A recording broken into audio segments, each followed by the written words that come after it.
The following story has been brought to you by StoriesToInspire.org. I still remember we had a crazy scenario. I have a short list of people who are mad about tzedakah.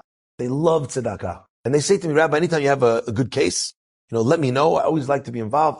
And every once in a while we have something interesting. Somebody passes away. Unfortunately, they're going to cremate him. They don't have enough money. We have the mitzvah of being able to pay for him to get a Jewish burial. So, you have a guy, they buried him. There's no family members. He didn't have a stone. He didn't have a tombstone. He didn't have a matzeva. A beautiful mitzvah. But it's rare. Another case, you had someone who, needed a life-saving treatment, not covered by insurance. For a small amount of money, we could pay. The guy would save his life. Save a life. So we get these cases every once in a while, and I post it on this little shortlist group on WhatsApp, and people kind of come in. Anyway, we had one such case involving, I think it was a Holocaust survivor who maybe kind of fell out of his religion because of everything that he saw and all the suffering that he had, and no one could judge him. And at a certain point in his life, he said, I really would like to put on tefillin.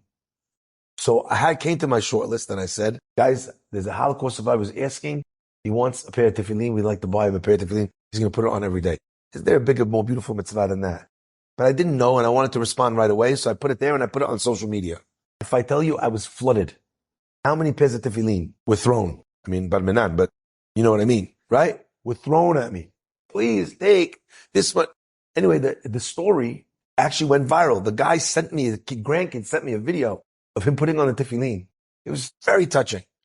Anyway, guy calls me up a week later. He says, someone just forwarded me that you are collecting money.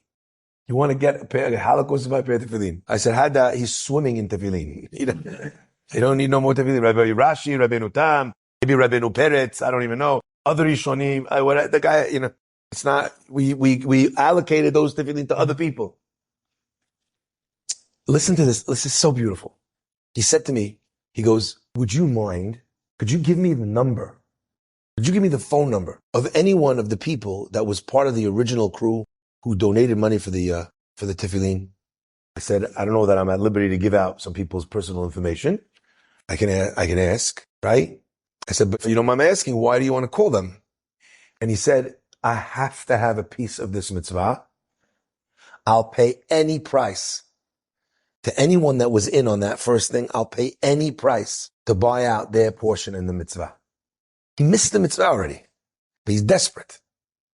Anyway, I said, listen, I said, there's one or two people that were part of it in the beginning. I could call them. I know that they won't mind the phone call. I called them. They said, forget it. Not in a million years. He was willing to pay any price. Not in a million years. You know why? I'll end with this. Many, many years ago, my father on Yom Kippur was at the Bet Knesset. And you know how it is in the Syrian shuls, right? In the Syrian shuls, Anenu Elohe Abra. And the Hazan points, the next guy gets it. Oh, the Hashubis, get the Anenu. Some kid, one guy who cannot sing to save his life. Isn't it amazing? Always the guy who can't sing, tone deaf, does the longest Anenu. You ever notice that? Guy with the beautiful voice is Anenu. The other guy's Anenu. It's amazing. Kaparat avonot. Okay. Anyway, so everyone, they're giving out the Anenus to everybody. Comes the last Anenu. It's Yom Kippur. So I think the Chazan pointed at my father, Rabbi of the Knis. My father starts saying, Anenu. Some other guy, at the same time, starts Anenuing. Right? And it's the verb. Stereo sound, Anenu. Two places.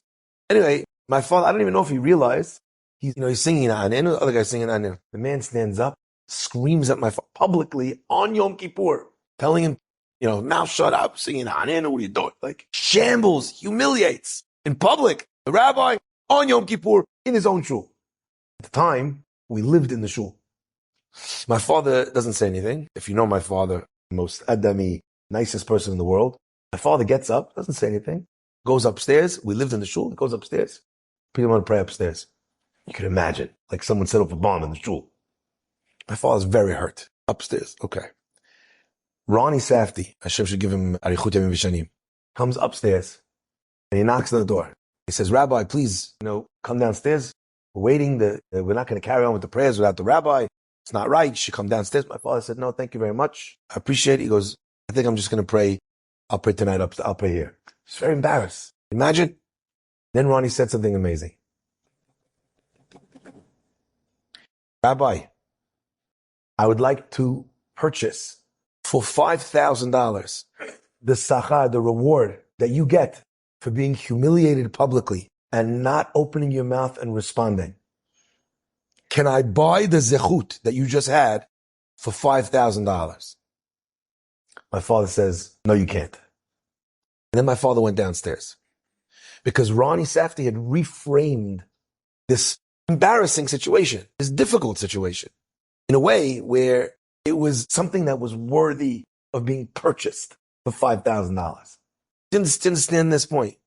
What made these guys unwilling to sell it? If I told them before the mitzvah, I need the tefillin, and the guy calls me up and I tell him, look, if you want, I can ask someone else. They might have said, okay, ask someone else. They might have. But now someone's coming to you and says, I will pay anything for your portion in that mitzvah. What are you going to tell the guy? Sure, I think $2.99 should do it. What are you going to say? Someone expressed to you another way to look at the mitzvot. Sas anochi al imratecha. I rejoice over your words as if I found the biggest treasure in the world. Enjoyed this story? Come again. Bring a friend. StoriesToInspire.org